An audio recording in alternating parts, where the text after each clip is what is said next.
हरे कृष्णा। प्रेमानंद जी महाराज और अनिरुद्धाचार्य जी के प्रवचनों में लिव इन और बार बार पार्टनर बदलने वाले वीडियोस पर कुछ लोगों ने सवाल उठाए।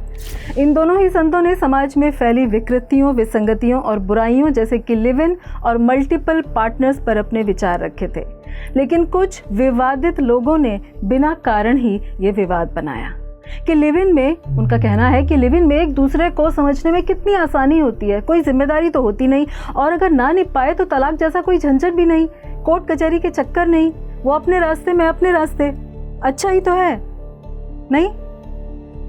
लेकिन हम आपको बताते हैं कि इन सब के साथ साथ कुछ नेगेटिव चीजें भी होती हैं कि समाज उन्हें स्वीकार नहीं करता, अपमान होता है, कोई फाइनेंशियल सिक्योरिटीज नहीं होती, और अगर इस समय में इस संबंध में बच्चा अगर आ जाए तो उसके जीवन का फिर क्या। कल को दोनों अगर अलग हो जाएं, जैसे कि अधिकतर होता ही है, तो बच्चा, उसका जीवन तो पूरी तरह नष्ट हो गया ना। तो या तो बार बार भ्रूण हत्या का पाप करेंगे या फिर बच्चे का जीवन आगे चलकर बर्बाद। बच्चे की क्या गलती थी, उसे तो माता पिता दोनों चाहिए होते हैं, वो आगे चलकर दोनों के लिए क्या सोचेगा, कोसेगा ही कि क्यों मुझे पैदा किया या फिर शादी क्यों नहीं की। आज़ादी, फ्रीडम और स्पेस का मतलब स्वच्छंद होना, उच्छृंखल होना नहीं होता। और ये ट्रायल एंड टेस्ट कब तक चलता रहेगा, ये नहीं वो नहीं ये नहीं वो। क्या एक कमरे में रहकर ही एक दूसरे को अच्छी तरह जाना जाता है? लिव इन के सपोर्टर्स क्या अपनी बहनों को भेजेंगे लिव इन में रहने के लिए? एक टीचर अपने सभी शिष्यों को अच्छी तरह से जानता है, नहीं तो उनके लेवल पर आकर उन्हें कैसे समझाएगा? वो क्या उनके साथ एक कमरे में रहता है? कंफर्टेबल होना है।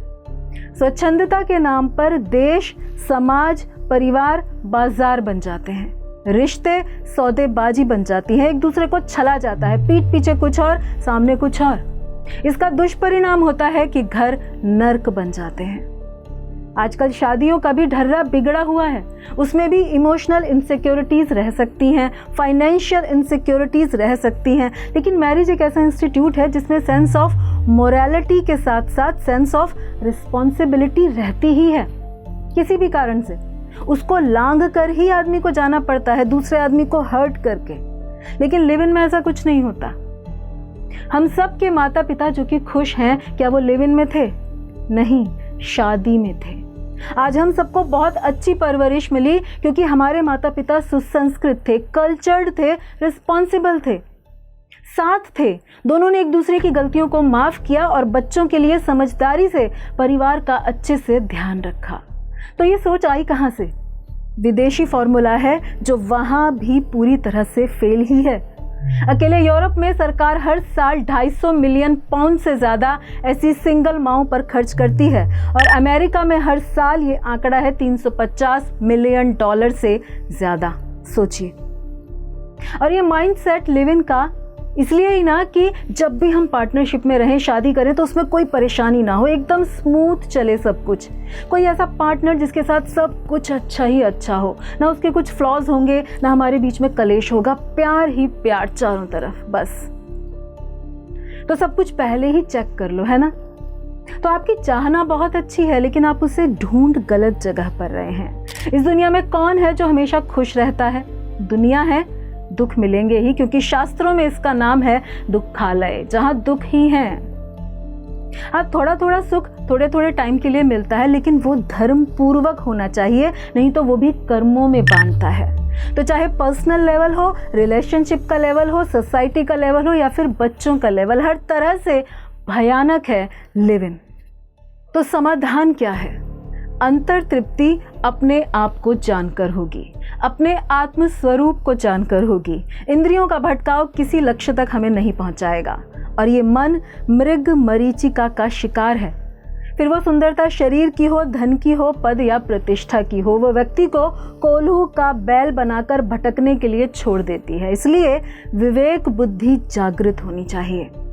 आज हम सोचते हैं कि शरीर को सुखी करके हम भी खुश होंगे, लेकिन आत्मा के बारे में ना सोचकर केवल शरीर को खुश रखने की कोशिश वैसी ही है कि जैसे किसी मछली को खुश करने के लिए हम सोचें कि अरे पानी में इसे क्या मिलता है, बस पानी, चलो इसे पानी से बाहर निकालकर लड्डू पेड़े खिलाते हैं, जो हम खाते हैं। मछली खुश रहेगी?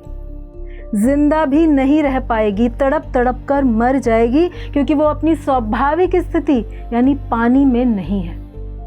और हम सभी आत्मा यानी कि स्पिरिट हैं। शरीर नहीं। और जब तक हम स्पिरिचुअल यानी आध्यात्मिक वातावरण में नहीं होंगे, कोई स्पिरिचुअल प्रैक्टिस नहीं कर रहे होंगे, हम भी खुश नहीं रह सकते। प्रहलाद महाराज कहते हैं कि किसी भी भौतिक समस्या का भौतिक समाधान उस समस्या को और भी बढ़ा ही देता है। एक तोता सोने के पिंजरे में कैद था। उसकी मालकिन रोज पिंजरे को चमकाती, लेकिन तो भी तोता मरना सन नहीं था। बुढ़िया सोचती है कि मैं तो पिंजरे का अच्छे से ख्याल रखती हूँ, तो भी ये मर क्यों रहा है। तब उसे एहसास होता है कि ओह, मैंने तोते को कभी भोजन तो दिया ही नहीं, दाना तो डाला ही नहीं, पानी तो दिया ही नहीं।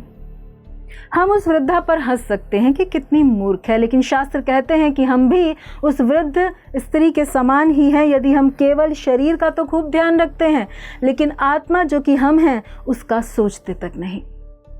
तो आप सोचेंगे आत्मा का भोजन क्या है? वो है भगवान का नाम। जैसे कार और कार का ड्राइवर दोनों का भोजन एक सा नहीं होता। गाड़ी पेट्रोल से चलती है और मनुष्य को भोजन चाहिए, दाल चावल रोटी सब्जी। वैसे ही शरीर का भोजन है दाल चावल रोटी सब्जी और आत्मा का भोजन है हरि नाम। इसीलिए जीवन में खुश रहने के लिए हरि नाम को लाएं, भगवान की भक्ति को लाएं। ऋषि परंपरा का अनुगमन करते हुए, मर्यादा पूर्वक जीवन जीते हुए ही हमारा सौंदर्य खिलेगा। जैसे बीज को जब धरती में डाला जाता है तो वो दो दिशाओं में एक साथ यात्रा करता है। एक धरती की गहराइयां छूता है तो दूसरा आसमान की ऊंचाइयों पर जाता है। तो हम भी वो बीज बने जो दो दिशा की यात्रा एक साथ करता है, अपनी आंतरिक गहराई को पाएं और बाहरी ऊंचाइयों को भी छुएं। धन्यवाद। हरे कृष्णा। ऐसे ही और भक्तिमय कार्यक्रमों के लिए देखिए हरे कृष्णा टेलीविजन, और इसे प्राप्त करने के लिए आप अपने केबल अथवा DTH ऑपरेटर से संपर्क करें तथा और अधिक जानकारी के लिए आज ही डायल करें 7666 839 839।